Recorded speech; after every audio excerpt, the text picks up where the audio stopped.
Buenas tardes a todos. En este nuevo encuentro vamos a estudiar el artículo 982 de nuestro Código Civil y Comercial, ¿sí? El cual refiere a los acuerdos parciales, ¿bien? Y este es uno de los artículos que fue incorporado en nuestro Código Civil y Comercial, adoptando una postura totalmente distinta a la que se encontraba receptada en el Código de Vélez-Sarsfield, ¿sí?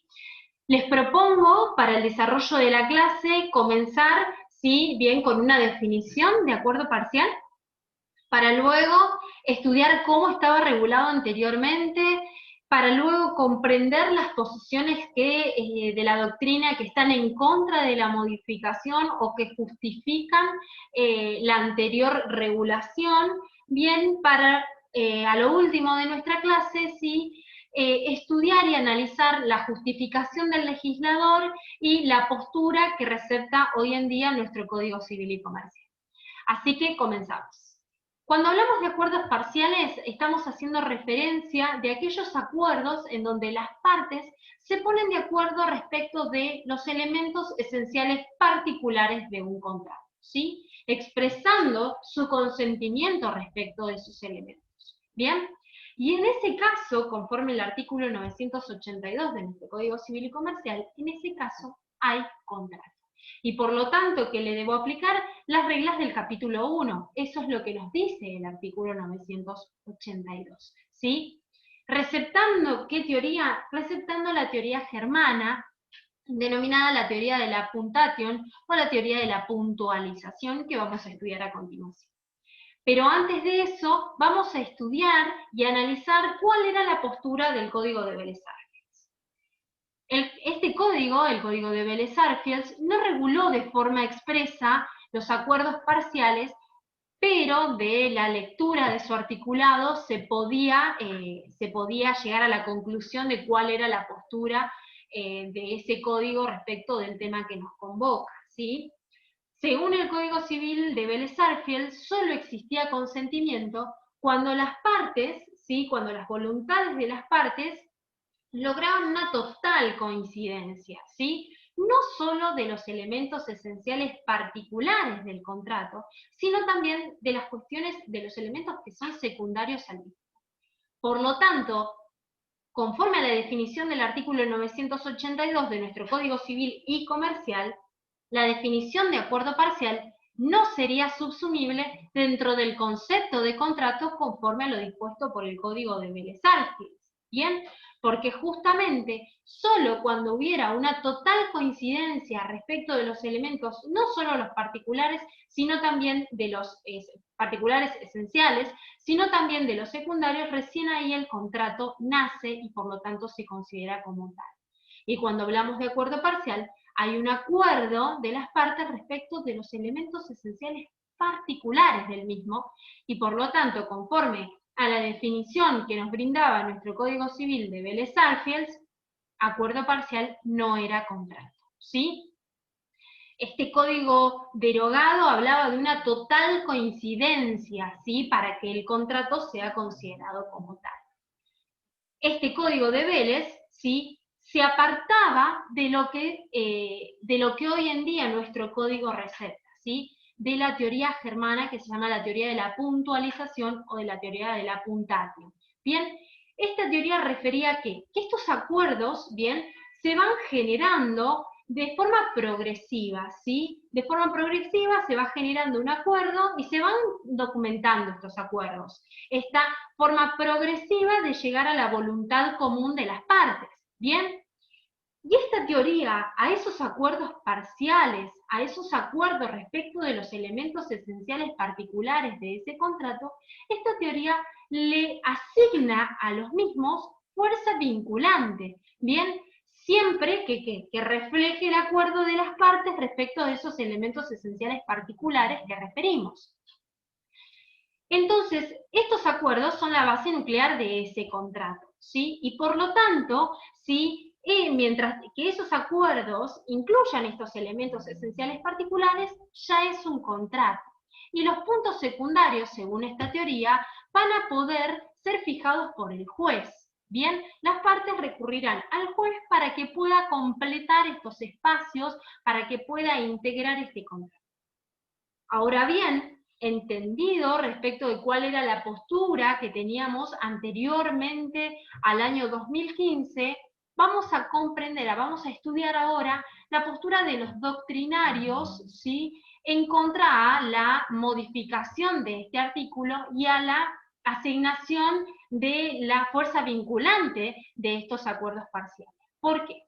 Porque estos dicen que si las partes se ponen de acuerdo en los elementos esenciales particulares de ese contrato, pero no así respecto de los secundarios, la pregunta que se hacen estos doctrinarios es, ¿hay contrato? ¿O qué pasa si se emite una oferta y la otra parte introduce modificaciones en esa oferta? ¿Sí? ¿Hay contraoferta? ¿Hay acuerdo esencial? ¿Sí? Estos han sido dos de los interrogantes más grandes que se han cuestionado, que se han realizado, que se han propuesto estos doctrinarios con el fin de argumentar su posición en contra a la modificación de nuestro Código Civil y Comercial. ¿Qué dicen estos doctrinarios? Dicen que conforme al artículo 978 de nuestro Código Civil y Comercial, que justamente es la aceptación, para que el contrato se concluya, la aceptación debe expresar la plena conformidad de esa oferta.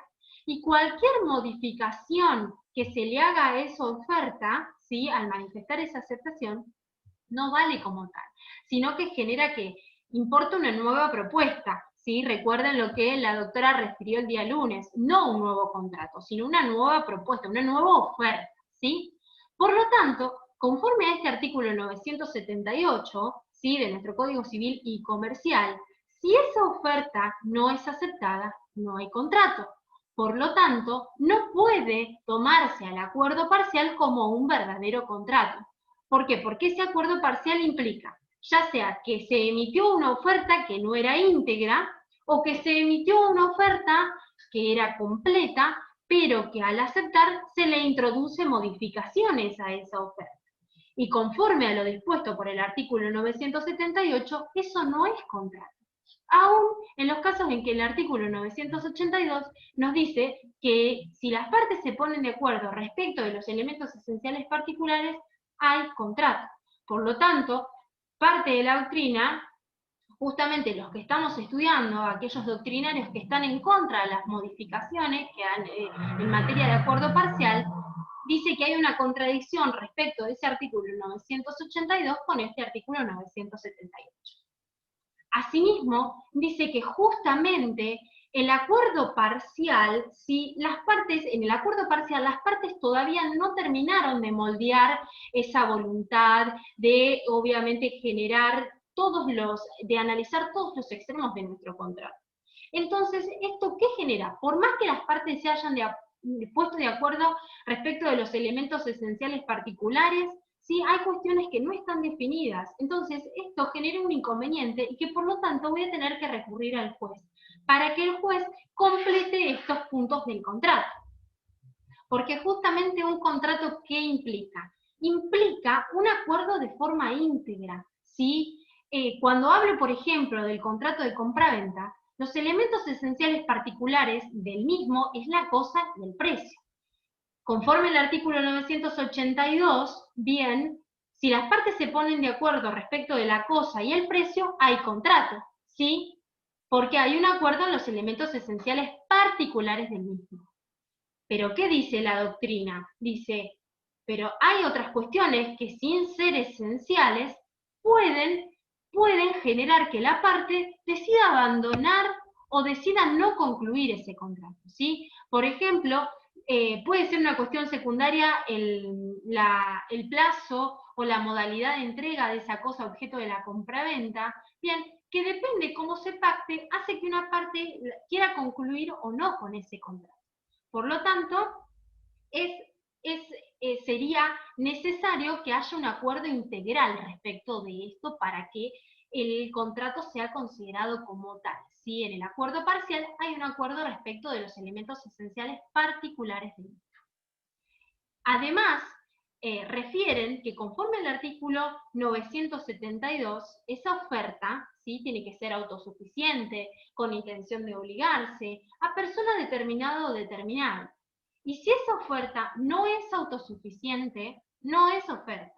Y si fue autosuficiente, completa, ¿sí?, y la otra parte, ¿sí?, no presta plena conformidad a esa oferta, no hay aceptación, sino que hay una nueva oferta, ¿sí? Y si a eso también le sumamos el último párrafo que hace referencia al artículo 982, que dice que en caso de duda, ¿sí?, ese acuerdo se tiene por no escrito, estos consideran que es casi inocua la aplicación de este artículo del 982 que refiere a acuerdos parciales, ¿sí? Además, en todo caso, dicen estos doctrinarios, que si hubiera, ¿sí?, un acuerdo respecto de los elementos esenciales particulares, salvo que haya, en caso de duda, o salvo que las partes expresen lo contrario, hablemos de contrato definitivo, no lo denominemos acuerdo parcial, ¿sí? Como sabemos, ¿sí?, en ejercicio de la autonomía de la voluntad, las partes pueden entrar en las negociaciones que promuevan esas tratativas con el objetivo de celebrar o no un contrato, ¿sí? Pueden ser interrumpidas en cualquier momento, ¿sí? Obviamente, ¿cuál va a ser el límite a ese proceder? La buena fe. Por eso mismo es necesario determinar, ¿sí?, en qué estadios nos encontramos cuando hablamos de acuerdo parcial teniendo estas consideraciones desarrolladas, ¿sí? Porque si estamos frente a la etapa ya contractual, las consecuencias van a ser distintas a si no estamos dentro de la misma, ¿sí? Analizada esta cuestión, comprendido cuál era la postura del código de Vélez-Sarsfield, analizadas las posiciones doctrinarias que justifican, ¿sí?, su postura frente a la modificación de este artículo 982, vamos a estudiar ahora la recepción de nuestro Código Civil y Comercial y la justificación que hace el legislador al momento de regular en materia de acuerdos parciales. En este artículo 982, ¿sí?, lo que se incorpora es el acuerdo parcial, tomando como referencia la teoría de la puntation o la teoría de la puntualización, ¿sí? En donde, ¿qué dice este artículo 982? Que dice que los acuerdos parciales de las partes concluyen el contrato si todas ellas, con la formalidad que en su caso corresponda, expresan su consentimiento sobre los elementos esenciales particulares. En tal caso, el contrato queda concluido conforme a las reglas del capítulo 1, ¿sí? Es lo que estudiamos al principio del artículo 957 al 965, ¿sí? ¿Qué es lo que dice a continuación? Dice que en caso de duda, el contrato se tiene por no concluido, ¿sí? Esto es lo que les refería anteriormente. Y por último refiere que no va a considerarse el acuerdo parcial aquella extensión de aquella minuta o aquel borrador que hayan hecho las partes al momento de lo que fueron las tratativas con el objetivo de llegar a celebrar un contrato, no van a ser consideradas esas extensiones de esas minutas o de esos borradores como acuerdo parcial, ¿sí? Por más que se hayan referido a uno o a varios de los elementos esenciales particulares. Esto hace plena reserva este artículo 982 de nuestro Código Civil y Comercial, ¿sí? Esto es lo que refiere, que si las partes se ponen de acuerdo respecto de los elementos esenciales particulares, hay contrato, ¿sí? Pero hace referencia solamente a esos elementos esenciales particulares. Bien, entonces, en ese caso, lo que dice que estos acuerdos parciales, ¿cómo se inscriben? Se inscriben en este proceso, ¿sí?, formativo de miras de justamente de esa celebración del contrato. Bien, y justamente este artículo 982, ¿qué nos permite? Nos permite reflexionar sobre el problema del perfeccionamiento de ese contrato. Bien, y aquellos que han considerado oportuna esta modificación lo que dicen es que, bueno, lo importante de ese acuerdo parcial es que las partes se pusieron de acuerdo sobre los elementos esenciales particulares. Y aquellos no esenciales se van a suplir tomando en cuenta lo que dice el artículo 964 de nuestro Código Civil y Comercial, que justamente de qué nos habla, de la integración del contrato, de cómo se integra ese contrato. El contenido del contrato se integra con las normas indisponibles, las normas supletorias, los usos y las prácticas del lugar de celebración en cuanto sean aplicables, ¿sí?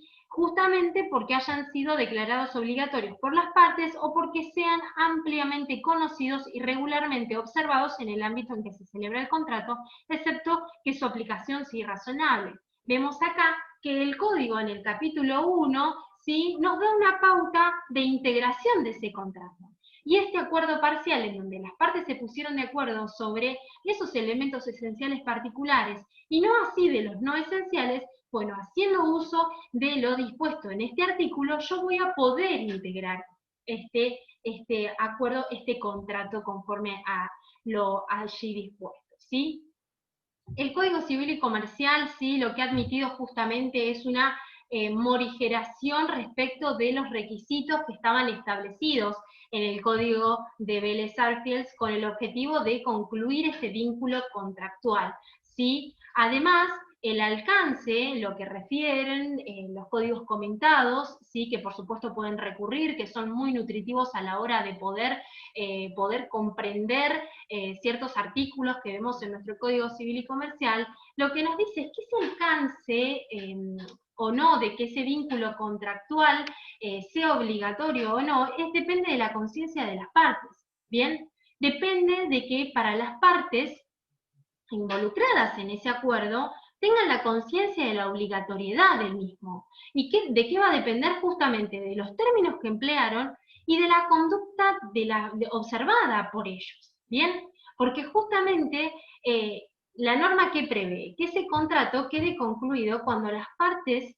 ¿sí?, acuerden sobre esos puntos esenciales particulares y además la posibilidad de integrarlo conforme al artículo 964. Y generalmente deja expresado que esa minuta o que ese borrador no va a ser considerado un acuerdo parcial, ¿sí? Acá lo que nosotros vemos es que con la modificación de nuestro Código Civil y Comercial en materia de acuerdo parcial, lo que se valorizó es la conducta de los contratantes justamente en camino a la formación de ese contrato, ¿bien? Y esta modificación que hace nuestro Código Civil y Comercial, lo que posibilita es una mayor y mejor dinámica justamente en el proceso de formación de esos contratos, ¿sí? Así que bueno, con esto hemos terminado este encuentro, espero que les sea útil esta clase y como saben, estamos a disposición de ustedes para cualquier consulta que nos quieran hacer. Les mando un saludo a todos y seguimos en contacto.